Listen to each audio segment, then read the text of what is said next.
Well, good morning, everyone. Welcome to racing on Channel 7. And Roy, although there was no jumping race yesterday, punters hit a few hurdles at Sandown. Yes, it was one of those strange days out there yesterday, wasn't it? Getting back to the old-style Sandown, where horses coming down the centre of the track and swooping late. First time they'd been back on the inside, I think, since about the middle of June. And it was new turf in there. A few boys tried it earlier in the day, and I think Pat Hyland woke up pretty soon after the first couple of runs, and he raced out wide. And then everyone, like the old bunch of sheep, they then followed out and down the centre. I thought yesterday, Bill, one of the big risks, and it worked, it came off for them, but with the winner of the Liston, Carew Lad, with bringing their apprentice over, young B. Fletcher, weight for age race, Sandown, a very difficult track for your first try to ride on. It's a track that can be very tricky and a hard track to read. And you bring your horse over that you thought had a chance of winning, and yet you bring a young apprentice over in a weight for age race, and it paid off for them. And he was so delighted, he waved his whip and got fined for doing it. He did too, yes. Let's have a look at the results of the early races on the program anyway. First race, Princess Pushy at 9-2 from Velvet Song at 4s, Gondabelle 12. Sir Concordant started favourite. Got a long way out of its ground, made up some ground without ever being a danger, I thought, Roy. No, we were waiting for it to flash home because of the class he has shown in previous occasions, but a big weight on her back, and it was the first run for good while. Look for improvement. Second race on the card, and Staverdale at 8-1. One of Colin Hayes defeated Gopak at 6s, Painted Ocean at 5, Duke of Oak Hill the favourite at 7-2. You had every chance to favour them. Yes. Two imported horses, and both Staverdale and Gopak, and it's probably a bit of improvement to come out of both of them, but a pretty ordinary race. Third race on the program, and Impressionism here. Won at 5-1 from Spenderdime, 25-1, and Zabeel made up a lot of ground at 11-2. Stablemate of the favourite Impressionism started favourite Marshall, seemed to have every chance in the race. He did have every chance, and Damien Oliver had him up there close. One wonders whether or not Darren would have had the choice, being number one rider for Lee Friedman, who trained the winner, Impressionism, whether Darren had the choice. If he did, he was right, but there's a bit of money out there for the winner after a disappointing run at Moonee Valley recently on the tight circuit and a moving track out there. He started favourite and he failed quite dismally there. He's obviously a horse that prefers the wide open spaces, and I do really think he's a pretty fair horse, the winner. I also like the run of Zabeel in the race, made up a tremendous amount of beautifully bred horse by Sir Tristram and worked home nice. He's a green horse, he's a slow maturing horse. As you mentioned, Bill, I do think he'll go on also. Let's have a look now at the first leg of the quadrilla from Sandown, called by 3AZ's Brian Martin. Archer and Angels Fly and Ben Barra Queen in the straight, 400 to go now, and the leader Royalty Lass in the middle. Mrs. Selleck coming out after it, and now Dancer's Choice and Be My Valentine, and Ben Barra Queen down the middle is running home well. Dancer's Choice has moved up now to get it set in front of Royalty Lass, and Mrs. Selleck is now getting through. Mrs. Selleck and Dancer's Choice fighting it out. Ben Barra Queen is grabbing them, then Be My Valentine. It's Ben Barra Queen moving up to Mrs. Selleck, and Ben Barra Queen will go home. Ben Barra Queen, I'd say, in the last stride from Mrs. Selleck.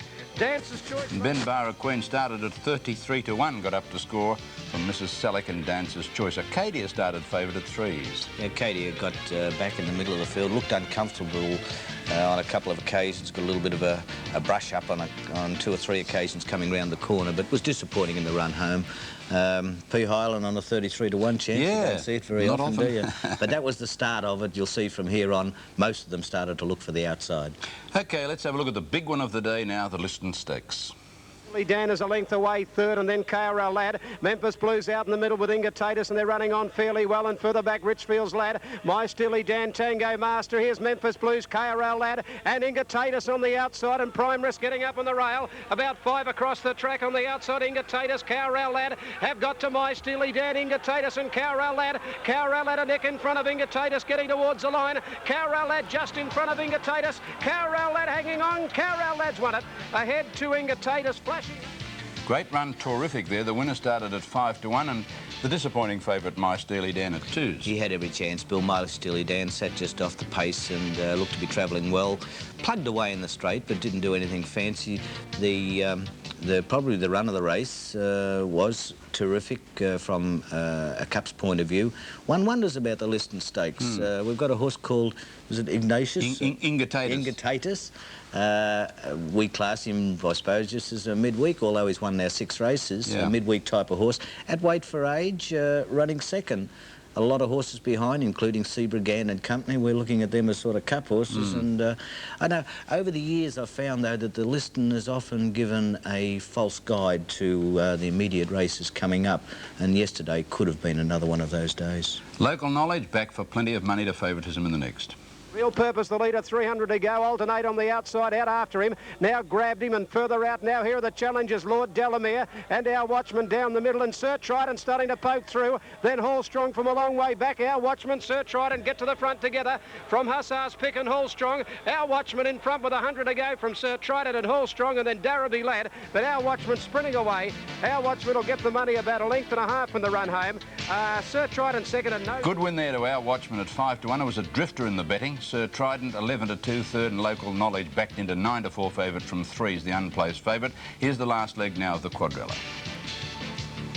Foamy Ocean, Braquillo, superimposed, taken deep on the turn with Undoubted. Fighting Man a fair way back from Be Reasonable. Over on the inside, Liberty Slipper in front, 300 to go. Western Sovereign out after it. Disputed Pearl, and here's Fighting Man coming down the outside with Undoubted. They're coming with withering runs now. It's Fighting Man and Undoubted moving up to Western Sovereign and Liberty Slipper. Undoubted, Fighting Man, stride for stride with Undoubted, getting its nose in front. Fighting Man coming back, Undoubted, Fighting Man from Trapine Queen. Undoubted, Fighting Man, a bob of the head going to the post. Oh, I reckon Undoubted may have won it a nose fight. Yes, he won narrowly, Undoubted, at 16 to 1 from Fighting Men, and Trapine Queen making up ground third at 40 to 1. The 8th and last race on the program. Have a heart and well back, Carol's Girl, 400 to go. Sharp Play, Pray for Colleen from Tights, Ranchita. Marathon Star, and here's Bit of Hope coming home well in the grey. Further out, Silver Thatcher starting to run on well. Tights, Sharp Play, and further out, Bit of Hope. Marathon Star and Silver Thatch down the outside, finishing well. Tights the leader from Bit of Hope, Marathon Star and Silver Thatch. It's Tights the leader with about 80 to go. Bit of Hope's trying to peg it back, but Tights hanging on, and Tights will win the last. It's just got there. A neck to Bit of Hope, Silver. 14 to 1, Tights got out from 8 to 1. Bit of Hope and Silver Thatch filled the placings in a pretty open race the last. 3 runs from Perth, Tights, for 3 winners, and it looked good there winning the last just, especially if you're backed. Terrific. Your best horse to follow from a Cup's point of view from yesterday? I think we'd come out of there yesterday, but I do feel there's a bit of false value in the list in my own personal feeling. OK, let's have a look at the extra double for yesterday's meeting. And here 4 and 8 paid $475.25, the daily double. A pair of 8s got you $50.05. The quadrella yesterday was a good one, $7,600.50 for 8848. And the quad extra, $4,813.70 for 8, 4, 8 and 14.